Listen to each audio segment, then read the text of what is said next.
नमस्ते फ्रेंड्स, हम लोग एसके झा ब्रह्मास्त्र बुक का chapter number 11 heat and temperature, उसका हम लोग क्वेश्चन कर चुके थे क्वेश्चन नंबर 11 तक। आज क्वेश्चन नंबर 12 से करने वाले हैं, जिसमें पहला एग्जाम्पल ये दिया हुआ है। इससे पहले आप चैनल पर पहली बार हैं तो लाइक शेयर एंड सब्सक्राइब जरूर करेंगे।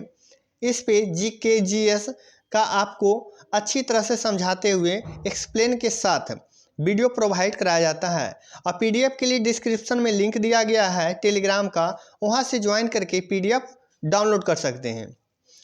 आज का देखिए पहला प्रश्न है। इससे पहले कुछ सूत्र जानना बहुत ज़रूरी है, जो कि फार्मूला एक बार आ रहा है कि क्यू बराबर क्या होता है, एम एस थीटा। क्यू बराबर होता है एम एस थीटा। आइए कि देखिएगा एम एस, एच बराबर होता है एम एस, एच बराबर क्या होता है एम एस होता है, एच बराबर तो एम एस की जगह क्या हो जाता है, देखिए एच होता है और यहाँ थीटा। तो क्यू का एक और फार्मूला होता है कि क्यू बराबर एच थीटा। क्यू बराबर क्या हो जाता है एच थीटा होता है, एच थीटा यहाँ से आ गया। और एक होता है क्यू बराबर एम एल। क्यू बराबर क्या होता है एम एल होता है। अब देखिएगा पूरा यहाँ देखिएगा एच, एच का मतलब क्या होता है, तो एच का मतलब होता है ऊष्माधारिता। एच का मतलब होता है ऊष्माधारिता। एम से क्या हो गया तो द्रव्यमान, एम से क्या हो गया द्रव्यमान। एस से होता है विशिष्ट ऊष्माधारिता। एच से देखिएगा, एच से और एस से में डिफरेंस, एच से डायरेक्ट होता है ऊष्माधारिता। ऊष्माधारिता कहे मतलब एच कह रहा है, और विशिष्ट ऊष्माधारिता कहे तो एस कह रहा है। विशिष्ट लग जाएगा तो एस हो जाएगा, और सिंपल कहेगा तो एच हो जाएगा। अब देखिएगा थीटा, थीटा जो है तापांतर है, तापमान में अंतर, ये तापांतर क्या है थीटा है। और क्यू, तो क्यू है दी गई ऊष्मा, क्यू क्या है दी गई ऊष्मा। और थीटा हो ही गया। एल एक बचा है क्या एल, तो एल देखिएगा, एल का मतलब होता है गुप्त ऊष्मा। एल का मतलब क्या होता है गुप्त ऊष्मा होता है।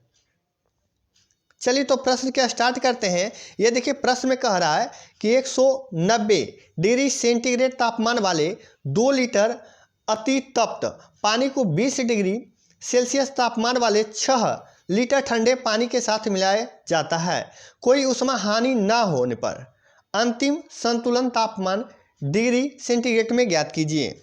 अब देखिएगा इसका सिंपल उदाहरण है कि आप 100 पहले 90 लिख लीजिए डिग्री सेल्सियस, ये 100 के बाद जल वाष्प हो जाता है। अब देखिएगा इसके साथ कितना लीटर है तो 2 लीटर, इसका एक बॉक्स बना लीजिए 2 लिख दीजिए, ठीक ना। अब देखिएगा 20 डिग्री सेल्सियस, इसको भी देखिए 20 लिख दीजिए, और कितना लीटर 6 लीटर, इसको एक 2 बॉक्स में घेर लीजिए। अब करना क्या है, ये दोनों का मल्टीप्लाई करना है, ये दोनों का यहाँ मल्टीप्लाई, इधर ये दोनों मल्टीप्लाई, और ये जोड़ करके नीचे क्या करना है, जितना लीटर है यहाँ 2 लीटर है, यहाँ 6 लीटर है, और नीचे क्या कर देना है 8 से भागा दे देना है। देखिए सॉल्यूशन किया हुआ है, देखिए उसी का जस्ट प्रोसेस किया हुआ है। बताए थे ये पहला है ना, तो 190 गुने 2 नीचे दिया हुआ है, और देखिए 20 गुने 6 ये कहाँ दिया हुआ है दूसरा बॉक्स। और ये दोनों लीटर जो है वो नीचे आकर क्या होता है जुट जाता है। जब सोल्व कीजिएगा तो 62.5 क्या आ जाएगा संतुलन तापमान आ जाएगा। देखिए 62.5, यानी ऑप्शन क्या हो जाएगा, ऑप्शन नंबर बी करेक्ट हो जाएगा। अब देखिएगा अगला प्रश्न, इसमें कहा जा रहा है एथिल अल्कोहल के संलयन पर विशिष्ट गुप्त ऊष्मा। अब देखिएगा विशिष्ट गुप्त ऊष्मा कह रहा है, ये अभी जस्ट बताएं विशिष्ट गुप्त ऊष्मा कह रहा है। उस स्थिति में देखिएगा 2.25 ग्राम, देखिएगा यहाँ क्या आ गया एम के मान, द्रव्यमान एथिल अल्कोहल द्वारा अवशोषित ऊष्मा यानी जूल में ज्ञात कीजिए। अब कह रहा है अवशोषित ऊष्मा ज्ञात करना है, जबकि इसके गलनांक -114 डिग्री सेंटीग्रेड पे दिया हुआ है। अब देखिएगा ऊष्मा यानी क्यू का मान दे दिया है, क्यू का मान यानी कि ऊष्मा पूछ रहा है ना, देखिए क्यू का मान पूछ रहा है कि क्यू बताइए क्या होता है। यहाँ देखिए एम दिया हुआ है, क्या दिया हुआ है एम दिया हुआ है। अब देखिएगा विशिष्ट गुप्त ऊष्मा यानी एल, यहाँ जब एल दे दिया है, अब देखिए कह क्या रहा है, तो क्यू बराबर अभी जस्ट बताए क्यू बराबर होता है M into N, M into क्या होता है एल होता है। यहाँ देखिएगा एम कितना है, तो एम 2.25, यानी देखिए 2.25 और गुना में एल, एल कितना है 100, यानी 100 से गुना कर देना है। देखिए ये पॉइंट हटेगा 2, जीरो नीचे आ जाएगा, 2 जीरो से 2 जीरो खत्म, यानी 225 जूल। जूल में है ना, तो देखिए जूल में कोई नहीं दिया हुआ है तो 225 आंसर इसका आ जाएगा ऑप्शन नंबर ए करेक्ट हो जाएगा। अगला, किसी पदार्थ की मोलर विशिष्ट ऊष्मा, मोलर विशिष्ट ऊष्मा क्षमता कितनी होती है, तो इसका फॉर्मूला होता है 1/म्यू, 1/म्यू और डेल्टा क्यू बटे delta T. Option number C हो जाएगा 1/म्यू इंटू देखिएगा डेल्टा क्यू और बटे डेल्टा टी होता है। यहाँ से ऑप्शन नंबर सी देखिए, किसी पदार्थ की मोलर विशिष्ट ऊष्मा क्षमता यही होता है, किसी पदार्थ के 1 ग्राम मोल का तापमान 1 डिग्री सेल्सियस बढ़ाने के लिए जितनी ऊष्मा की मात्रा की आवश्यकता होती है उसे ही उस पदार्थ की मोलर विशिष्ट ऊष्मा कहते हैं। अब इसका देखिए इकाई पूछ देगा, तो इसका इकाई क्या होता है, जूल, जूल प्रति मोल केल्विन। क्या होता है, जूल प्रति मोल केल्विन होता है। जब किसी गैस के आयतन को नियत रखकर उसे ऊष्मा दी जाती है तो इसे नियत आयतन पर मोलर विशिष्ट ऊष्मा कहते हैं। जब किसी गैस के दाब, अब देखिए दाब यहाँ नियत कह रहा है, क्या कह रहा है, दाब नियत, यहाँ क्या कहा था, आयतन को नियत रखकर। अब देखिए दाब को नियत रखने पर उसमें ऊष्मा दी जाती है, उसे नियत दाब मोलर विशिष्ट ऊष्मा कहते हैं। और यहाँ जब देखिए आयतन होगा तो नियत आयतन पर मोलर विशिष्ट ऊष्मा कहते हैं। यदि देखिएगा नियत दाब यानी Cp और विशिष्ट ऊष्मा नियत आयतन Cv विशिष्ट ऊष्मा से अधिक हो, यानी इससे जब अधिक होगा तब माइनस में क्या हो जाएगा, Cp। जब इससे अधिक होगा तो ये बड़ा होगा। अब देखिए बड़ा में से छोटा घटता है, बराबर क्या होता है R, जिसे कहते हैं मेयर फार्मूला होता है। क्या होता है, मेयर फार्मूला, बड़ा में से छोटा घट जाता है। अगला प्रश्न देखिएगा, अगला प्रश्न कह रहा है कि उस सामग्री की पहचान कीजिए। क्या कहा जा रहा है, देखिए कहा जा रहा है उस सामग्री की पहचान करें जिसमें आयतन विस्तार का निम्न गुणांक है। आयतन विस्तार, अब गौर कीजिएगा इसमें 3 होता है, एक रेखीय प्रसार गुणांक जिसे अल्फा से डिनोट करते हैं, एक होता है क्षेत्रीय जिसको बीटा से डिनोट करते हैं, और आयतन प्रसार गुणांक यानी गामा से सूचित करते हैं। अब देखिएगा पीतल का जो होता है आयतन विस्तार, इसका होता है 56, कितना होता है, पीतल का 56 होता है, पारा का 180 होता है। अब देखिएगा इसमें एक क्या हो गया, ये धातु हो गया, ये भी क्या है धातु लेकिन लिक्विड अवस्था में है। अब देखिएगा आयरन और एल्युमिनियम, आयरन और एल्युमिनियम, एल्युमिनियम का देखिए आयतन प्रसार गुणांक ये होता है 75 गुने 10 के पावर -6 होता है, 10 के पावर -6 होता है। अब देखिएगा ये किसका हो गया, एल्युमिनियम क्या हो गया, एल्युमिनियम का 75 गुने 10 के पावर -6 डिग्री सेंटीग्रेड।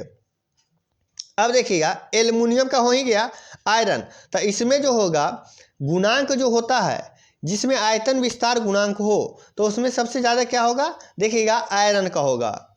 यहाँ पदार्थ देखिए दिया हुआ है, अब पदार्थ में दिया हुआ है कि किसका किसका कितना होता है, तो एल्युमिनियम में जस्ट यही बताए हैं 75 गुना 10 के पावर -6 होता है, जबकि लोहा में 35 गुना 10 के पावर -6। पारा बहुत बार पूछता है, पारा बहुत बार पूछता है, इसका 180 होता है। पावर देखिए सबका सेम होता है, पावर क्या होता है सबका सेम होता है, 10 के पावर -6 सेम होता है, ये चेंज होता है नीचे। अभी जस्ट बताया पीतल का 56 होता है और पारा का 180 होता है, एल्युमिनियम का कितना होता है 75 होता है, जबकि आयरन यानी लोहा, और लोहा कितना होता है 35 होता है। कहा जा रहा है किसी वस्तु के ताप में वृद्धि, किसी वस्तु के ताप में वृद्धि करने पर उसमें आयतन में होने वाली वृद्धि को आयतन प्रसार गुणांक कहते हैं। 1 डिग्री तापमान बढ़ाने पर किसी वस्तु में एकांक आयतन में होने वाली वृद्धि या प्रसार को क्या कहते हैं, आयतन। अभी जस्ट बताएं आयतन क्या होगा, तो देखिएगा आयतन में जब बात करेगा तो गामा होगा, क्या होगा, गामा होगा। अब देखिएगा रेखीय प्रसार गुणांक अल्फा जस्ट बताए हैं, अब देखिएगा क्षैतिज प्रसारण गुणांक क्या होगा, बीटा, जिसे क्या कहते हैं, क्षेत्रीय, क्षैतिज या क्षेत्रीय, यानी क्षेत्र में विस्तार हो रहा है उसे बीटा से डिनोट करते हैं। और आयतन प्रसार गुणांक को किसके, गामा से, अल्फा बीटा गामा। ये तीनों का अनुपात बार बार पूछता है कि अल्फा बीटा और गामा का अनुपात बताइए, 1:2:3 हो जाएगा। यहाँ से देखिएगा एक बहुत इंपॉर्टेंट प्रश्न है कि देखिएगा 86 डिग्री फ़ारेनहाइट निम्नलिखित में से किसके बराबर होता है। अब देखिए किसके बराबर होता है, ये क्वेश्चन बार बार आ रहा है। तो इसका फार्मूला ही होता है एफ और सी। एफ और सी का रिलेशन पिछले वीडियो में बताए थे, C/F, C/F और F माइनस 32, C/, क्या इतना हो जाएगा 5। C और F का कम्बिनेशन बताना है, C और F का। तो क्या बताए थे, C/5, C/5 बराबर होगा F माइनस 32, F माइनस 32 और बटे क्या हो जाएगा, 9 हो जाएगा। अब देखिए फ़ारेनहाइट का मान 86 दिया हुआ है, यानी 86 में से 32 जाएगा, 86 में से 32 जाएगा तो कितना आ जाएगा, 86 में से 32 जाएगा तो बचेगा 54। अब देखिएगा 54 को इधर मल्टीप्लाई जाएगा तो 54 गुना 5। अब देखिएगा इधर 9 चला जाएगा, 9 अगुने C, यानी C गुने 9। अब देखिए 9 से कट जाएगा, 9 से 6 बार में 54, यानी 6 पचे 30। तो कितना हो जाएगा, option number A. Option number A हो जाएगा 30 डिग्री सेल्सियस। देखिए जस्ट यही लॉन्ग बताया गया है। अगला प्रश्न देखिएगा, सेल्सियस स्केल पर देखिएगा निम्नतम बिंदु 0 डिग्री सेल्सियस, लेकिन उच्चतम कितना होता है, 100 यानी कि 100 डिग्री सेल्सियस होता है। फ़ारेनहाइट में यही होता है 32 डिग्री फ़ारेनहाइट क्या होता है, निम्नतम ताप यानी हिमांक। और देखिएगा क्वथनांक हो जाएगा 212 डिग्री फ़ारेनहाइट यानी उच्चतम बिंदु। अगला प्रश्न है, पानी की निश्चित मात्रा आयतन 0 डिग्री से 4 डिग्री सेल्सियस के बीच है तो क्या होगा। अब देखिएगा आयतन की बात कर रहा है, तो देखिएगा आयतन का जो ग्राफ बनता है इस तरह से बनता है कि मान के चलिए यहाँ क्या है 0 डिग्री, यहाँ है 0 डिग्री। यहाँ आयतन का जब ग्राफ बनता है तो आयतन कहाँ रहेगा, ऊपर, और तापमान कहाँ रहेगा, नीचे रहेगा, तापमान रहेगा। अब देखिएगा ग्राफ जो बनता है इस तरह से बनता है, फिर चढ़ जाता है। यहाँ जो रहता है यह 4 डिग्री सेल्सियस, क्या रहता है 4 डिग्री सेल्सियस। अब पूछता है, क्वेश्चन कर रहा है कि देखिएगा यहाँ 4 आ जाएगा तो इधर 3 होगा, इधर 3 होगा, इधर 2 होगा, और 5 और 6। पूछा है रेंज 0 डिग्री से 4 डिग्री। अब देखिए 0 डिग्री से 4 डिग्री तो आयतन क्या हो रहा है, आयतन कम हो रहा है, आयतन घट रहा है या कम हो रहा है 0 से 4, और उसके बाद 4 के बाद क्या होगा, बढ़ जाएगा। यानी पूछ रहा है 0 से 4 में क्या होगा, आयतन, तो आयतन क्या हो जाएगा, कम हो जाएगा। ऑप्शन नंबर ए करेक्ट हो जाएगा। देखिएगा ग्राफ से समझ लीजिए, यहाँ बहुत बढ़िया ग्राफ से समझाया हुआ है कि देखिए बर्फ में एक आयतन रहेगा, बर्फ में एक आयतन रहेगा, और यहाँ घनत्व बार बार पूछता है, आयतन और घनत्व। देखिएगा आयतन क्या होता है 4 डिग्री पर न्यूनतम होता है और घनत्व अधिकतम। 4 डिग्री पर देखिएगा न्यूनतम होता है क्या, आयतन, यहाँ क्या हो गया, न्यूनतम हो गया। और देखिएगा 4 डिग्री पर ही क्या हो गया, अधिकतम, अधिकतम क्या हो जाएगा, घनत्व। बहुत बार एग्जाम में पूछता है कि बताइए 4 डिग्री पर ज़्यादा क्या होगा, घनत्व की आयतन। तो देखिएगा ज़्यादा क्या होगा, घनत्व होगा, लेकिन 4 डिग्री पर न्यूनतम क्या होगा, तो आयतन होगा। 0 से 4 आएगा, देखिए आयतन क्या हो जाएगा, घट रहा है, और फिर 4 डिग्री से के ऊपर जाएगा तो क्या हो जाएगा, बढ़ जाएगा। इसी तरह से 0 से जब देखिए 4 डिग्री पर जाएंगे तो घनत्व क्या हो रहा है, घनत्व बढ़ रहा है। उसके बाद 4 के बाद जाएंगे तो घनत्व क्या होता है, घट जाता है। इसी से देखिए क्वेश्चन बनता है कि जल का आयतन 4 डिग्री पर न्यूनतम होता है। 4 डिग्री पर आयतन क्या होता है, न्यूनतम होता है, लेकिन घनत्व क्या होता है, अधिकतम होता है। जल को 0 से 8 डिग्री तक गर्म किया जाए तो पहले क्या होगा। अब देखिए 0 डिग्री से 8 डिग्री, तो अभी जस्ट बताए हैं कि गर्म जब किया जाएगा तो पहले आयतन क्या होगा, आयतन घटता है और फिर न्यूनतम होता है और फिर बाद में बढ़ जाता है। इसी प्रकार 0 डिग्री से 8 डिग्री तक गर्म करने पर पहले घनत्व क्या होगा। अब यहाँ आयतन की बात कर रहा था, घनत्व इसका उल्टा होता है। देखिए यहाँ घट रहा है तो यहाँ क्या होगा, बढ़ेगा, और फिर न्यूनतम होगा मतलब फिर महत्तम हो जाएगा, और फिर बढ़ रहा है तो क्या हो जाएगा, फिर घट जाएगा। बर्फ के पिघलने के बाद आयतन क्या होता है, घट जाता है। इसीलिए देखिएगा, लेकिन बर्फ जमेगा तो कहता है रेफ्रिजरेटर में शीशा का बोतल में पानी भर के ठंडे के दिन में नहीं रखना चाहिए। क्यों? क्योंकि जब पानी एक बर्फ का आकार लेता है तो आयतन में क्या होता है, वृद्धि होती है, आयतन में वृद्धि होती है।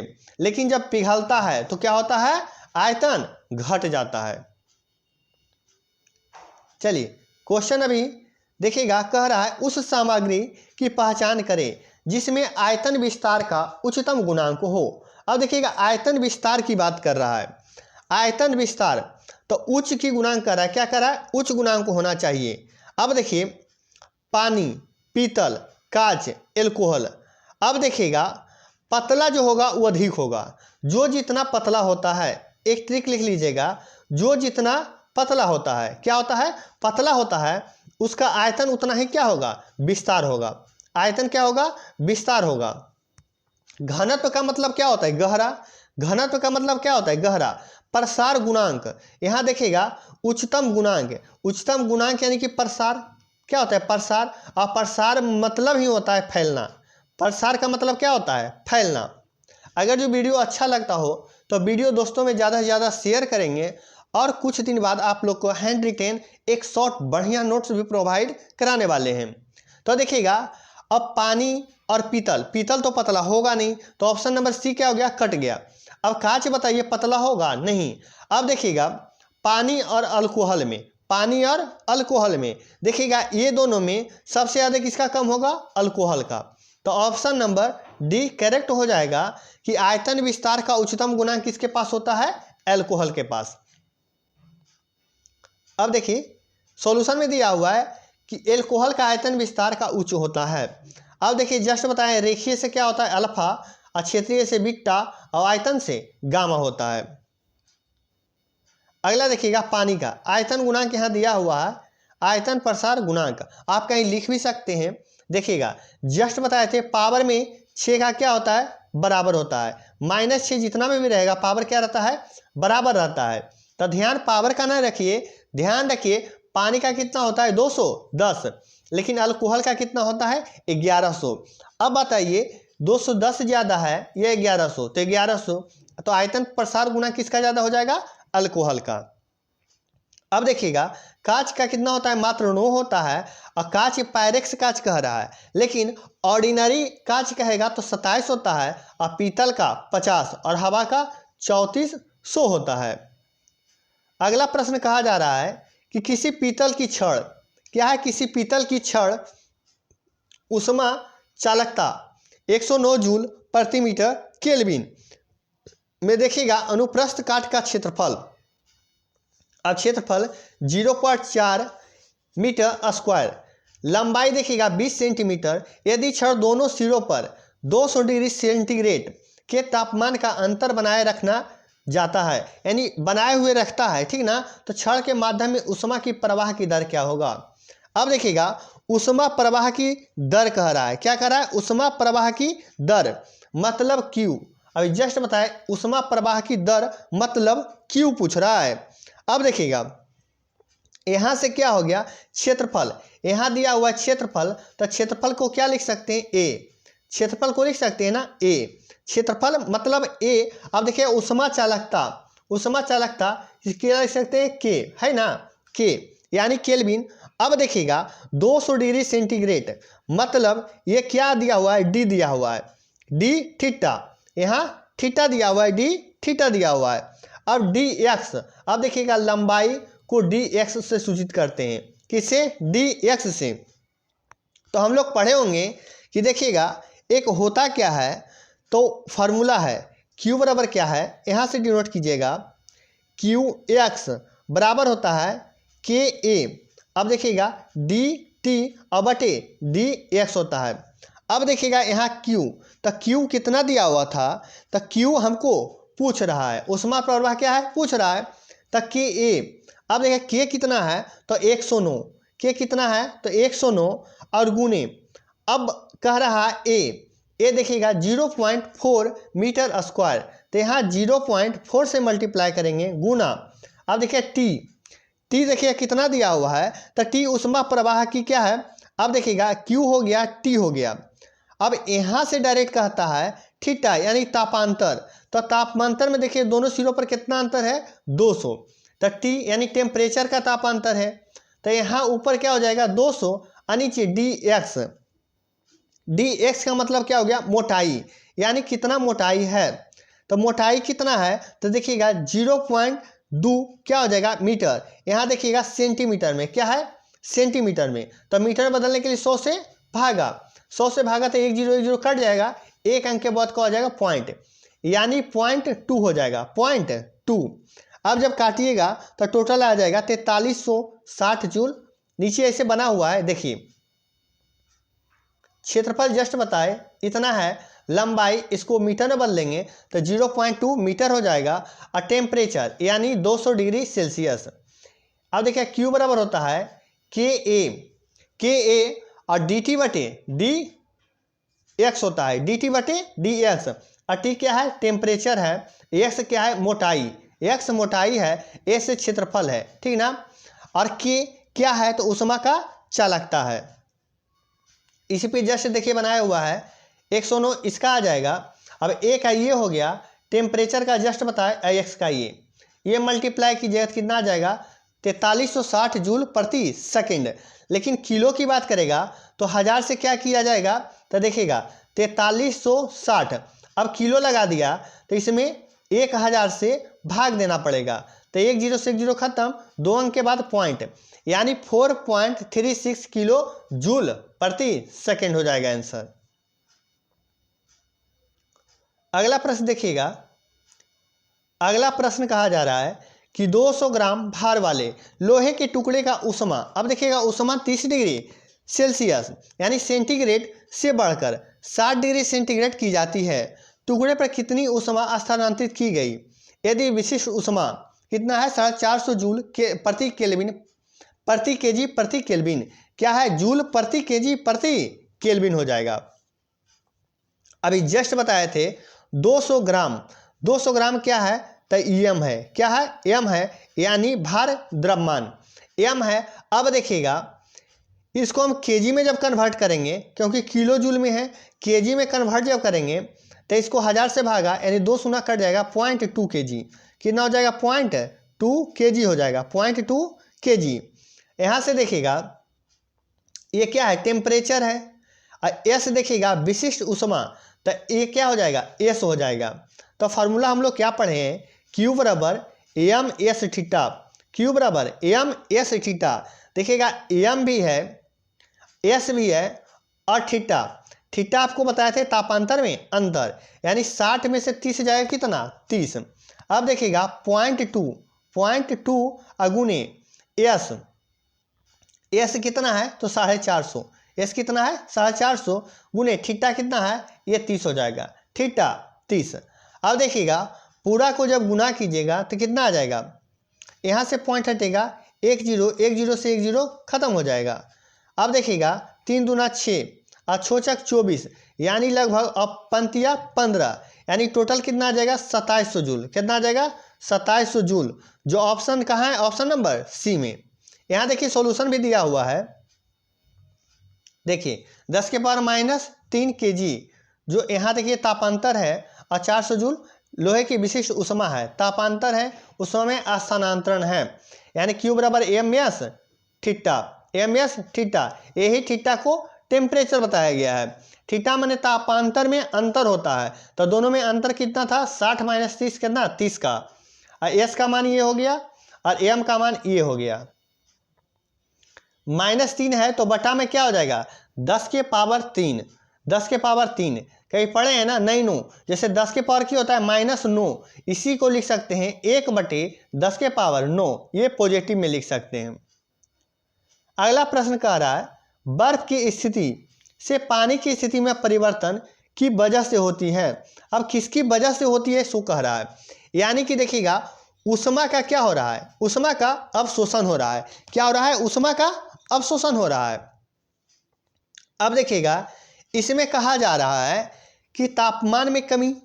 अब कहा जा रहा है ऊष्मा का अवशोषण, तो क्या हो जाएगा, ऊष्मा का अवशोषण होगा। जबकि आंसर में दिया हुआ है तापमान में वृद्धि। क्या दिया हुआ है, तापमान में वृद्धि। तो आप लोग यहाँ डी का क्या कर लीजिएगा, बी कर लीजिएगा, क्योंकि तापमान में परिवर्तन, ये देखिएगा तापमान में क्या होता है, तापमान एक नियत रहता है। ताप क्या रहता है, नियत रहता है। कभी भी जब चेंज होता है, एक से दूसरे में परिवर्तन होने पे तापमान में कोई परिवर्तन नहीं होता है। अगला देखिएगा, ये करेक्शन कर लीजिएगा। यहाँ से देखिए बर्फ के गलन की गुप्त ऊष्मा कितना है, तो 80 किलो कैलोरी प्रति ग्राम। अथवा देखिएगा यहाँ बताया जा रहा है, अथवा यानी और होता है, देखिएगा किसका 3.33 गुने 10 के पावर 5 जूल प्रति किलोग्राम। ऊष्मा एक प्रकार की क्या है, ऊर्जा है। अब देखिएगा जो अणुओं के बीच गति के कारण होता है, इसका SI मात्रक जूल होता है और CGS में क्या होता है, कैलोरी। ऊष्मा का प्रवाह तापमान में अंतर के कारण होता है। ऊष्मा का प्रवाह यानी गति की बात कर रहा है। जब गति होता है तो क्या होता है, अंतर होता है। लेकिन यही ऊष्मा जब एक से दूसरे में परिवर्तन होता है तो उसमें क्या रहता है, नियत। अब देखिएगा अगला न्यूमेरिकल है कि 5 सेंटीमीटर मोटी और 0.25 मीटर क्या है क्षेत्रफल वाली किसी स्टायरोफोम शीट के इसके अंतर्गत बाह्य सतहों के बीच तापमान 40 डिग्री सेंटीग्रेड का अंतर है। यहाँ थीटा देखिए दे दिया है। और शीट का प्रवाहित ऊष्मा निकालना है। और ऊष्मा मतलब देखिएगा निकालना है, जबकि उसमें चालकता दिया हुआ है। उसमें चालकता मतलब क्या है, के का मान दे दिया है। अब जस्ट अभी बताए हैं Q बटे टी बराबर क्या होता है, तो Q बटे टी बराबर अभी जस्ट आपको बताए थे कि के ए बटे देखिएगा डी थीटा बटे डी एक्स। जबकि देखिएगा 5 सेंटीमीटर इसको जब देखिएगा सेंटीमीटर को मीटर में जब करेंगे तो 100 से भागा, यानी 0.5 क्या हो जाएगा, 0.5 हो जाएगा। अब देखिए इसे सॉल्यूशन से ही समझा देते हैं। शीट की मोटाई देखिए 5 सेंटीमीटर है और क्षेत्रफल 0.25 मीटर स्क्वायर। अब यहाँ देखिए उसमें चालकता 0.1 जूल प्रति दिया हुआ है। अब यहाँ से देखिएगा QT अभी जस्ट बताएं, उसका KA DT बटे DX हो जाएगा। अब के का मान दिया हुआ था 0.01 दिया हुआ था, जबकि अभी जस्ट बताए ये क्या है, क्षेत्रफल यानी ए का मान है। यहाँ से आ जाएगा T यानी टेम्परेचर। तो टेम्परेचर का अंतर कितना था, तो देखिएगा इसका अंतर था 40 का। और नीचे 5 गुने 10 के पावर -2, यानी इसको लिख सकते हैं क्या, तो इसको लिखेंगे 0.05। इसी को लिख सकते हैं 0.05। और 0.5 देखिए 2 पॉइंट से 2 पॉइंट ये खत्म हो जाएगा, ठीक ना। बाकी सोल्व करके इसका कितना आ जाएगा, आंसर में देखिएगा 2 जूल प्रति सेकेंड आ जाएगा, 2 जूल प्रति सेकेंड आ जाएगा। अगला है, कहा जा रहा है 100 ग्राम वजन वाले चांदी के किसी खंड पर कितनी ऊष्मा स्थानांतरित की जाए ताकि इसकी तापमान 40 डिग्री सेंटीग्रेड बढ़ जाए। चांदी की विशिष्ट ऊष्मा दिया हुआ है। इसमें देखिएगा चांदी का विशिष्ट ऊष्मा यानी एस आपको दे दिया है, क्या दे दिया है, एस। और देखिएगा आपको थीटा बराबर क्या बोले, तापमान में अंतर। और देखिए ग्राम यानी EM दे दिया है। और 100 ग्राम को क्या लिख सकते हैं, तो 100 ग्राम को केजी में कहीं बदलिएगा तो 0.1 हो जाएगा, 0.1 kg। यहाँ से 0.1 kg। अब देखिए कुछ समझ में आ रहा है ना। एक फार्मूला Q बराबर MS थीटा है ना, तो Q निकालने के लिए बोल रहा है, क्योंकि देखिए कितनी ऊष्मा स्थानांतरित की जाए। Q बराबर MS थीटा। अब देखिए M हो जाएगा 0.1। और देखिएगा S कितना हो जाएगा, तो दिया हुआ है 238 है ना, तो 238 अगुने थीटा का कितना मान है 40। अब पॉइंट नीचे आ जाएगा 10, तो 1 0 से 1 0 खत्म। अब देखिएगा यहाँ से जब मल्टीप्लाई करेंगे तो देखिएगा 4 दूना 8 यानी 800 के लगभग, कितना 800 के लगभग। तो 800 के लगभग कितना आ जाएगा, तब देखिएगा 800 के प्लस अब देखिएगा किस में है, तो 800 के प्लस मात्र ऑप्शन नंबर बी में है, कितना 952। 800 से प्लस यानी 952, तो टोटल इसका मल्टीप्लाई कीजिए कितना आ जाएगा 552 जूल। ऐसे इसी का देखिए सॉल्यूशन भी दिया हुआ है। क्यू बराबर एम एस थीटा। अब देखिएगा एस एम मास इतना आ गया और थीटा का मान ये हो गया 952 जूल हो जाएगा। अगला प्रश्न कह रहा है जब जल को देखिएगा 0 डिग्री सेल्सियस से 4 डिग्री तक गर्म किया जाता है तो इसका घनत्व क्या होगा। जस्ट बताए थे घनत्व। अब देखिए घनत्व का मान क्या होता है 0 डिग्री से 4 डिग्री तक गर्म करने पे, तो इसका देखिए क्या हो जाएगा, कह रहा है इसका घनत्व, तो घनत्व क्या होता है बढ़ता है, घनत्व क्या होता है बढ़ता है। सॉल्यूशन देखिएगा जब बर्फ द्रव में पिघलता है, जब बर्फ जो है द्रव में पिघलता है तो घनत्व क्या होता है, घनत्व इसका बढ़ जाता है। अब देखिए जैसे हम तापमान बढ़ाते हैं तो अणु तेजी से गति करने लगते हैं और दूर हो जाते हैं। इसका प्रकार तापमान बढ़ने के साथ घनत्व क्या होता है कम हो जाता है। घनत्व माने गाढ़ापन, तो पानी वो पतला हो जाएगा तो क्या हो जाएगा ज़्यादा हो जाएगा। अब 0 डिग्री सेंटीग्रेड या सेल्सियस देखिएगा तापमान पर पानी के अभी भी कई बर्फ जैसे समूह होते हैं, समूह एक दूसरे के सापेक्ष गति करने लगते हैं, स्वतंत्र होते हैं, इसलिए पानी अभी भी क्या होता है द्रव होता है। इसका सिंपल उदाहरण है कि आप कोई गिलास ले लें, क्या लेते हैं गिलास लेते हैं, यह पानी से क्या होता है भरा हुआ रहता है, लेकिन इसमें एक बर्फ का टुकड़ा रहता है, फिर भी अगर जो पिघल जाए तो ये क्या परिवर्तन होता है, नहीं, कोई चेंज नहीं होता है। अगला देखिएगा वही दिया हुआ है कि 4 डिग्री सेल्सियस पर समूह बनना शुरू हो जाता है, अणु अभी भी धीमे हो जा रहे हैं, ठीक ना, एक साथ करीब आ रहे होते हैं, लेकिन समूह का गठन अणुओं और अलग होते हैं। जस्ट वही बता रहा है कि कैसे कैसे एक जुड़ता है घनत्व में और कैसे इसका बिखराव होता है।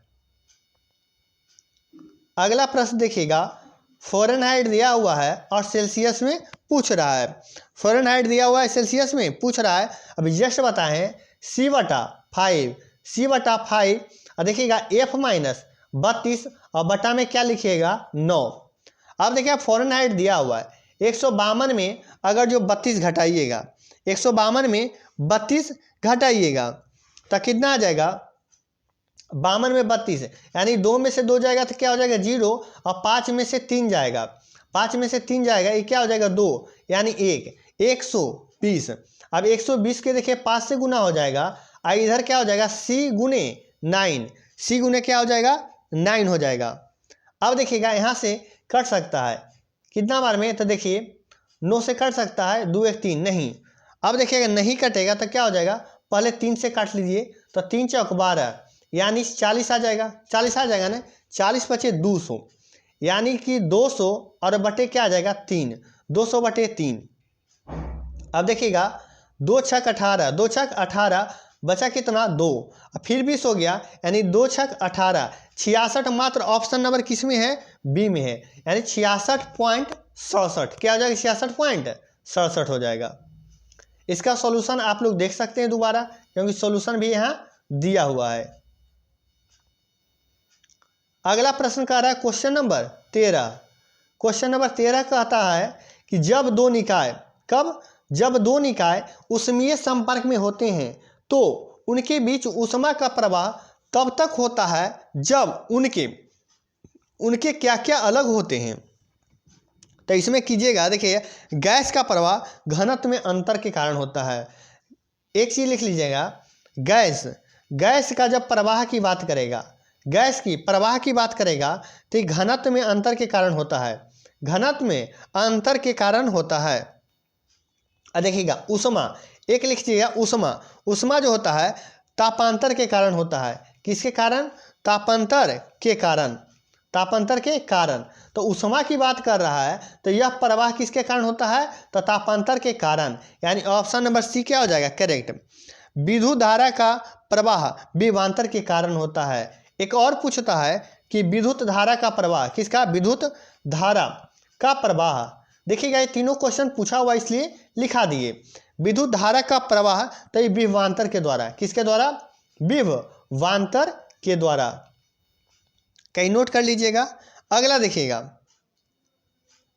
अगला कहा जा रहा है अंग्रेजी इकाई में पानी के क्वथनांक और हिमांक ठीक डिग्री अलग होते हैं।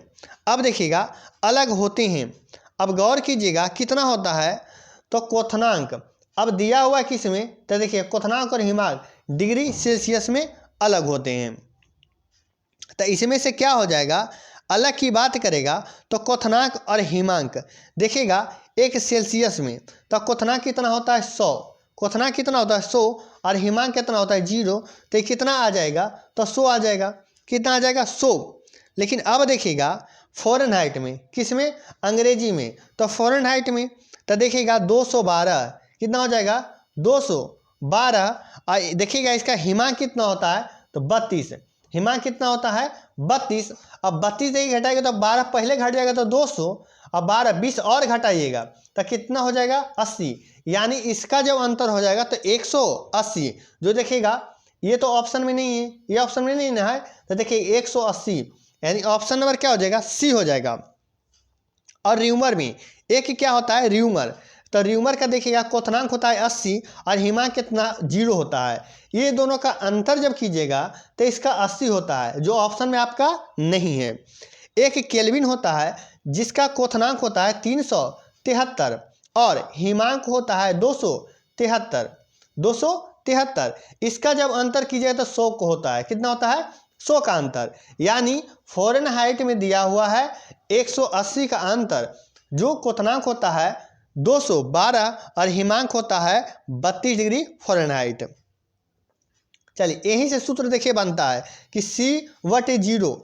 देखिए हिमांक सभी के ऊपर में घटता है और नीचे क्या होता है दोनों का अंतर, यानी क्वथनांक और माइनस हिमांक, क्वथनांक माइनस हिमांक बराबर होता है। देखिए F माइनस हिमांक को कितना है 32, तो घटा दीजिए और नीचे 212 और माइनस क्या हो जाएगा 32। यहाँ इसी तरह से K माइनस 273 और बटे क्या हो जाएगा 373 और माइनस 273। इसी तरह से र्यूमर में R/0 80 माइनस K कॉन्स्टेंट ये सभी होते हैं। यहीं से बनता है C/5, एक शॉर्टकट बनता है C/5 और K माइनस 273 और बटे 5। इसके पीछे समझाने का एक मकसद मेरा है, देखिएगा वो पता चल जाएगा। F माइनस 32 और बटे यहाँ 9 होता है और R बटे क्या होता है 4। ये शॉर्ट है, कहीं आप लिख सकते हैं। देखिएगा अभी सेल्सियस फ़ारेनहाइट में आ रहा था तो बना रहे थे। यहाँ से समझाने का अर्थ मेरा ये हुआ कि देखिए 5 से 5 नीचे बेस कट जाता है। अगर जो सेल्सियस से केल्विन कहेगा तो एक ट्रिक आपको बताए थे, क्या बताए थे, सेल्सियस से केल्विन कभी कहेगा तो C/5 और K यानी K माइनस 273।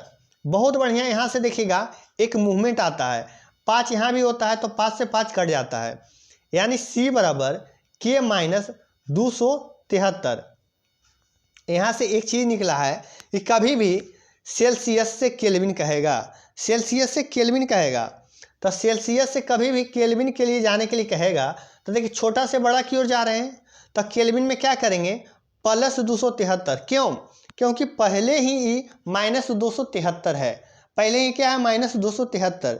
जैसे हम देखिएगा K उधर ही रख देंगे तो क्या हो जाएगा C प्लस 273 हो जाएगा।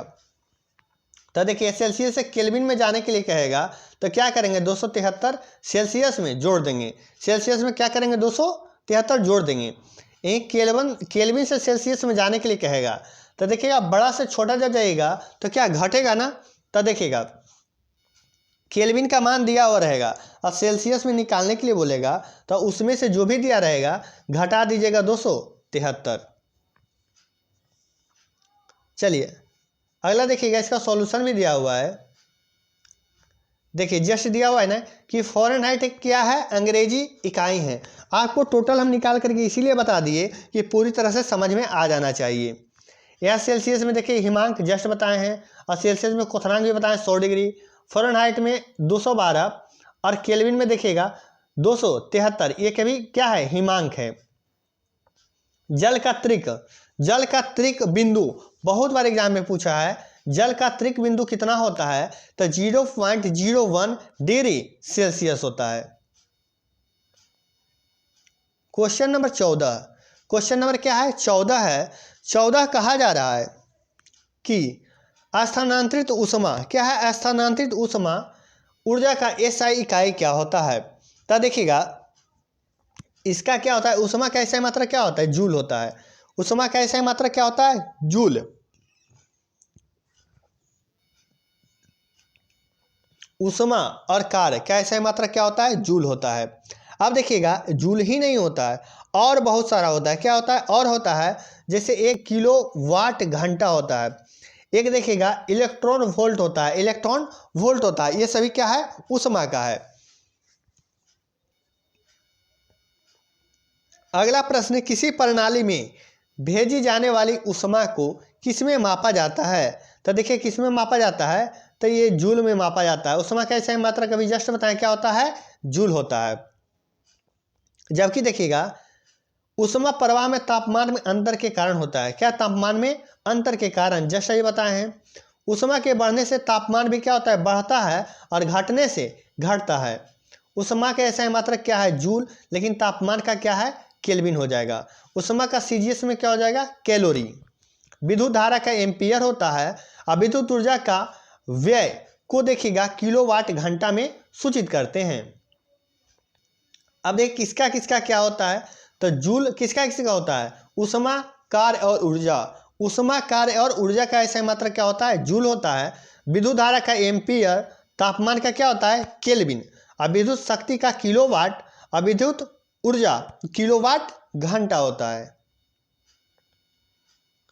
यहाँ प्रश्न पूछा जा रहा है कि ऊष्मा प्रति इकाई द्रव्यमान जो किसी पदार्थ को एक ही तापमान और दबाव पर ठोस से ठोस, अब देखिए ठोस और द्रव, एक ठोस से ठोस होता है, एक ठोस से द्रव होता है, एक द्रव में द्रव बदलने के लिए आवश्यक है।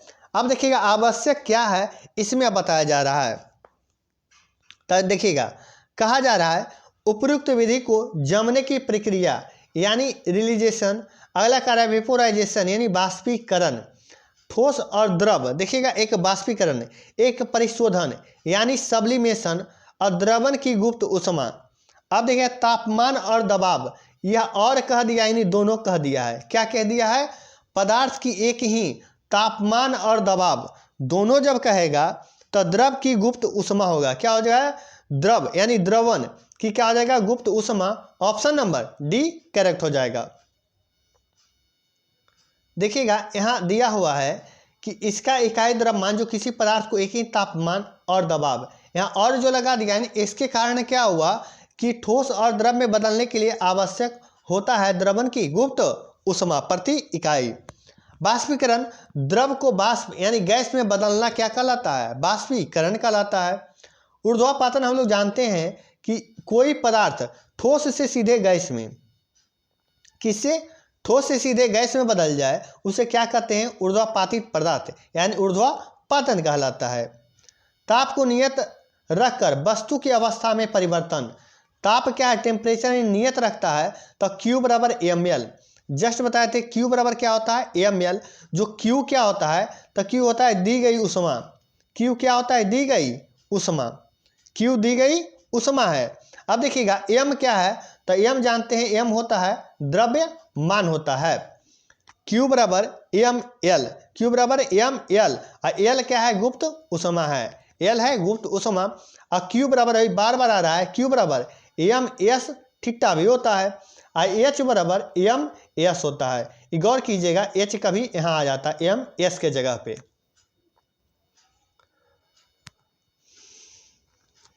अब देखिएगा अगला, यहाँ देखिए बताया गया है कि देखिएगा L का एसआई मात्रक क्या होता है, L बराबर Q बटे m होता है, और Q का होता है जूल, और m का kg होता है यानी जूल प्रति kg, और यही ऊपर चल जाता है तो -1। अब देखिए ठोस से द्रव में बदलता है, इसे क्या कहते हैं, गलन, और यही जब द्रव जमता है तो इसे क्या कहते हैं, जमना। अब फ्रीजिंग इसे भी कहते हैं। अगला देखिए द्रव से बाष्प में बनेगा, कैसे, यानी द्रव से गैस में जाएगा, अब गैस से द्रव में आएगा तो संघनन, यानी कि संघनन यानी थोड़ा क्या हो रहा है, जम रहा है। ऐसी को देखेंगे ऊर्ध्वापातन, क्या जाएगा, ठोस से डायरेक्ट गैस में जाएगा। अभी जस्ट बताए हैं ठोस से डायरेक्ट गैस में जाएगा तो ऊर्ध्वापातन हो जाएगा। डिपोजिशन, डिपोजिशन हो जाएगा कब, जब गैस से ठोस में जाएगा। अगला प्रश्न देखिए, यहाँ कह रहा है कि 100 ग्राम भार वाले शीशे किसी खंड को 20 डिग्री से 50 डिग्री सेल्सियस तक गर्म किया जाता है। खंड में स्थानांतरित ऊष्मा की गणना कीजिए। अब ऊष्मा की गणना करने बोल रहा है, जबकि विशिष्ट ऊष्मा कितना दिया हुआ है, 127 जूल, ठीक ना, प्रति केजी प्रति केल्विन।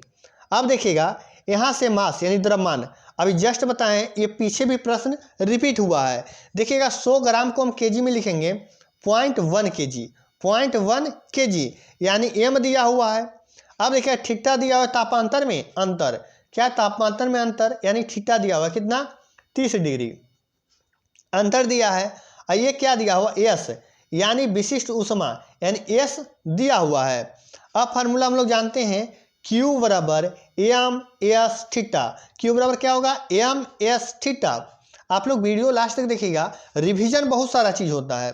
तो हमको क्या होता है, Q निकालना है, Q करना है क्या है, निकालना है, क्योंकि ऊष्मा बराबर क्या होता है Q, एम यानी 0.1 गुने एस।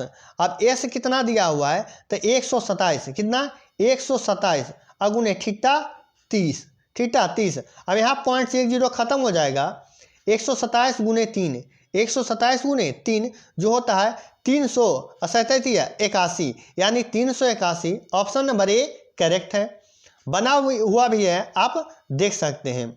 यहाँ देखिए एम हो गया, इसको केजी में, विशिष्ट ऊष्मा ये हो गया, तापांतर में अंतर 30, ये सभी को मल्टीप्लाई कर दिया है, पॉइंट से जीरो खत्म, 127 गुने 3, Q बराबर 381 जूल हो जाएगा।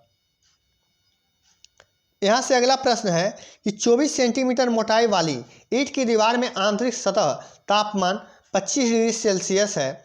अब देखिए ऐसा तापमान अगर जो 5 डिग्री सेल्सियस हो जाता है, बाह्य, यह क्या है, आंतरिक सतह, अंदर 25 और बाहर 5, यानी थीटा का मान कितना हो जाएगा, तो थीटा का मान 20 डिग्री हो जाएगा तापांतर में, यानी थीटा का मान दिया हुआ है।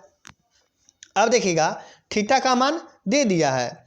अब यहाँ की 24 सेंटीमीटर मोटाई जैसा ही आ गया तो आपको समझ में आ रहा होगा कि dx वाला एक फार्मूला आपको बताए थे ना। तो इसमें क्या होता है, Q/T बराबर क्या होता था, KA, और ऊपर में d थीटा या t कुछ भी दे दीजिए, थीटा दीजिए चाहे t दीजिए, ये दोनों हो जाएगा। और नीचे क्या हो जाएगा, dx क्या है, मोटाई है, a है क्षेत्रफल, और k आप जान ही रहे हैं कि उसमें चालकता है। चलिए तो सब देखिए नीचे सॉल्यूशन भी दिया हुआ है। k के मान जैसे इतना हो गया, दीवार की मोटाई 24 सेंटीमीटर को मीटर में बदलेंगे तो क्या जाएगा 0.24 हो जाएगा, क्या हो जाएगा 0.24। क्षेत्रफल 1 दिया हुआ है, तापमान में अंतर 20 डिग्री सेल्सियस, यही है फार्मूला। देखिए बैठा दीजिए k कितना होगा, k गुने a, तो ये k हो गया और ये क्या हो जाएगा a।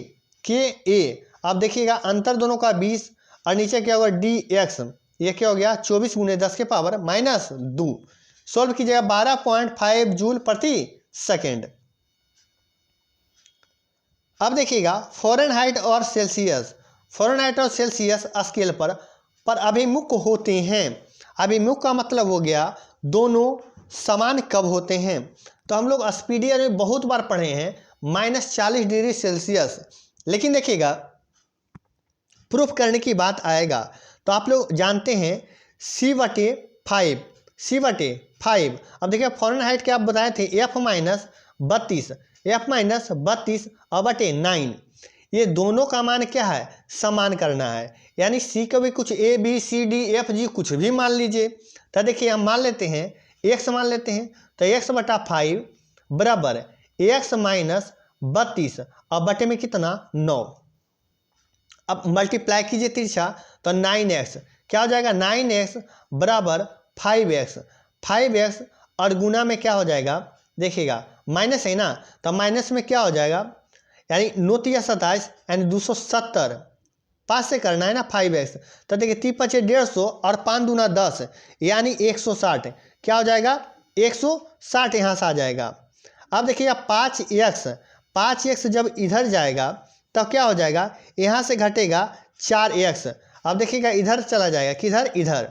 तो 9x माइनस 5x तो कितना हो जाएगा 4x। 4x बराबर माइनस 160, माइनस 160।